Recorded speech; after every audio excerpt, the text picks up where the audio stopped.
KT Ramarao వల్ల BRS పార్టీకి చాలా డ్యామేజ్. అంతే. అతన్ని ఎప్పుడైతే వర్కింగ్ ప్రెసిడెంట్ గా చేసిరో అప్పటి నుంచి బీఆర్ఎస్ పార్టీ పతనాన్ని ఎదుర్కొంటూ వచ్చింది.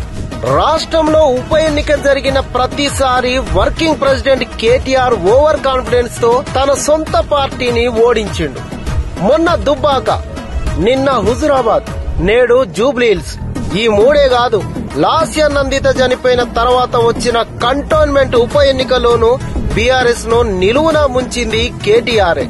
బీఆర్ఎస్ ఎమ్మెల్యే సోలిపేట రామలింగారెడ్డి మరణంతో జరిగిన దుబ్బాక ఉప ఎన్నికలో బీఆర్ఎస్ తరపున రామలింగారెడ్డి భార్య సుజాతను పోటీలో నిలబెట్టిండ్రు. అధికారంలో ఉన్నా తాము ప్రజలకు ఏం చేస్తామో చెప్పలేకపోయిండు కేటీఆర్. చివరకు ఓటమిని హరీష్ రావుపై వేసి చేతులు దులుపుకున్నాడు.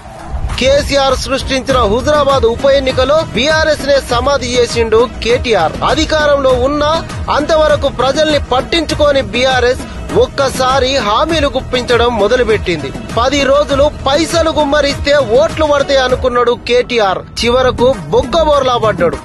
ఇక జూబ్లీహిల్స్ ఉప ఎన్నికలో కేటీఆర్ చేయని కుట్రలు లేవు, చెప్పని అబద్దాలు లేవు. ఫేక్ న్యూస్ క్రియేట్ చేయించిండు, సానుభూతి డ్రామాలు నడిపిండు, పెయిడ్ బ్యాచ్ ని దింపిండు, బలుపు చూపిండు. నిజాలు ప్రజల ముందున్నప్పుడు ఇవన్నీ ఏవి పని చేయవని చిన్నదొరకు తెలియవు. చివరకు చతికిలబడ్డాడు. కేటీఆర్ చేస్తున్న తిక్క పనులకు బీఆర్ఎస్ క్యాడర్ ఫుల్ ఫ్రస్ట్రేషన్ లో ఉంది. పార్టీ కనీసం ప్రతిపక్షంలోనైనా ఉండాలంటే రామారావును పక్కన కూర్చోబెట్టాల్సిందేనని క్యాడర్ అంటుంది. కేసీఆర్ కూడా విసుగు చెంది పార్టీ పగ్గాల్ని హరీష్ రావుకి ఇవ్వాలనుకుంటున్నాడంట.